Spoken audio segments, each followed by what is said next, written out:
So what type of person does a narcissist typically pursue or go after?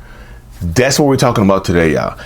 5 types of people that a narcissist will pursue or go after. Just from the perspective of a narcissist. If you're new here, my name is Lee Hammock. I'm a diagnosed narcissist, and welcome to another episode of the Narcissist Code.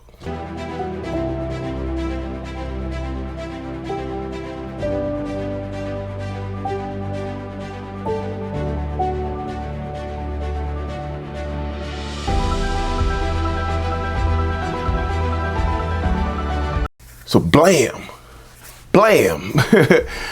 Welcome back, folks. Welcome back. Yeah, y'all, what type of person, what type of human does a narcissist go after?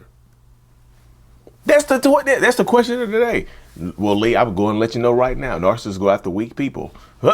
Not so fast. Lee, I'll let you know right now. They go after empathetic people. Not so fast. Could those be true? And weak people is a very... I don't like using the word weak. I use just kind of, there's different words we can use other than weak, right?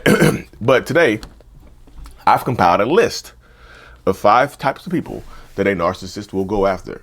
You got to stay to the end, right? The first type of person is, drum roll, please. I need a video editor, yeah, because I wish I had the drum roll set right there. But the first type of person is a strong person. Lee, what the hell are you talking about? Strong people? Why the hell? Strong people won't go for narcissists. You be surprised. Strong people don't end up with narcissists. You be surprised. Strong people would see through a narcissist BS quickly. You be surprised. Narcissistic people, including myself, this is some of the stuff on this list, or it's gonna go for me. Like, I love strong people. I love strong women. Oh goodness, I don't know. It's something about them, right? That's why I think I've always kind of been attracted to women older than me, because it's just they had this stuff together. They were, they exuded this strength. It's just, I don't know. I love it. You see, I'm smiling now. There's a lot of people when you hear the red pill podcasters like, no man, no alpha male would go for an older woman. You shut the fuck up. That's weirdo shit, man. Seriously, all it has to make me, But seriously, that's how my mind works. But it really is. A lot of narcissists do go after strong people because I'm attracted to the strength. I don't know why. It's just something about me. It's something about the people. But narcissists go after strong people. It just happens. Like sometimes because I can't think of another word, the opposite of strength. Sometimes people go after, sometimes narcissists end up with people who are the opposite of strength, right? Who lack the strength. They lack the strength. They end up with them, but they just run over top of it and they bulldoze that type of person, right? They bulldoze them and treat them horribly. And sometimes they just look at them like they're pathetic and they discard them viciously for a strong person, for a person that has their stuff together. It's kind of crazy how it works though, y'all. So a lot of narcissists will go after strong people just for the hell of it, right? The next type of person that I have down right here, y'all, is vulnerable people. Yes. Vulnerable people can be targeted by narcissists. Now, could empaths or empathetic people fall into this category? Yeah, this subtype. You could, right? You absolutely could. A lot of people could fall into this subtype of vulnerable people because you might be, and I say vulnerable, I mean, you could be grieving. You could be going through some type of grief.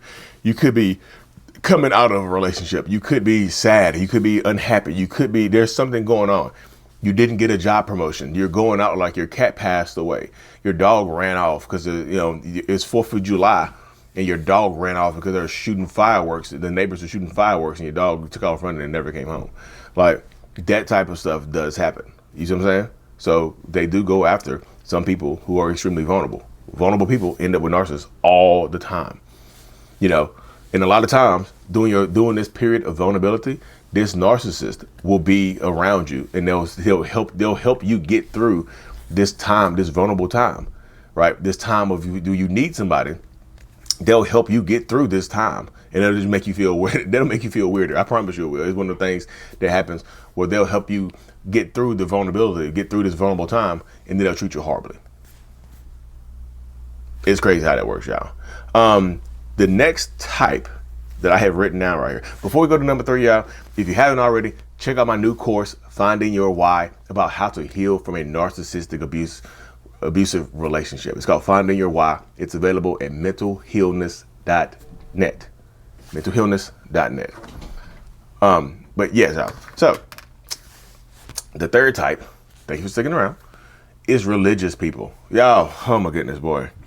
This, when I start talking about religious people, so many people take this the wrong way. They get rubbed the wrong way. And I can understand it, right?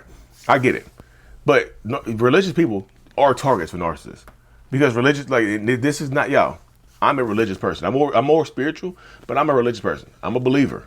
God, I'm not here where I'm at right now without God. Without the word of God. I read the whole Bible. I'm not here without God, right? So I know in this situation it's gonna be tough to understand, but like religious people, you don't need physical proof that things exist. You walk by faith, right? Walk by faith, not by sight, right? So narcissists use that to their advantage. You got to believe that I'm going to change. You got to believe that God put me here. God told me to come talk to you. God said this. God said that. You become an easy target for an abusive person when you're hyper religious and you don't question anything, right? Especially if this narcissistic person is pseudo religious themselves, or a some of these guys could be pastors. Your pastor could be a toxic, abusive narcissist. Imagine how crazy this sounds right there. Your pastor is a narcissist. Your pastor is abusive. Your pastor is a horrible human being, right? Your pastor is a terrible person. But out here picking people off from the church. I just did a video on my other channel, my reaction channel, where the pastor had a side chick. The pastor had a side chick and the wife knew about it and she was helping him get ready. So religious people are targeted by narcissists. Because some narcissists just target religion as a whole because of, the things about some of the things about religion that they like, right? So religious people can absolutely become a target for narcissistic, abusive people. The fourth I have right here is unavailable. Unavailable people become targets for narcissists. Believe, what the hell does that even mean? Unavailable. If you're unavailable, then you're not going to be with anybody. No, that's incorrect. You yourself could be in a relationship. You yourself could be married.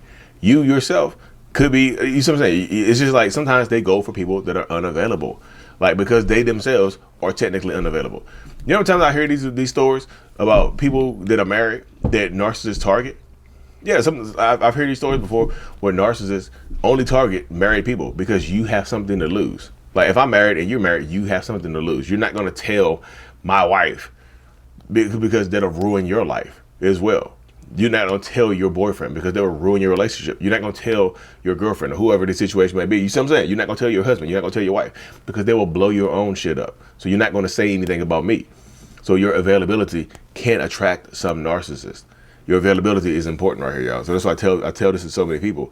You being available is absolutely important. It really is. So it's just like, as you keep moving on, as things keep going forward, you have to understand that your availability could play a role in it.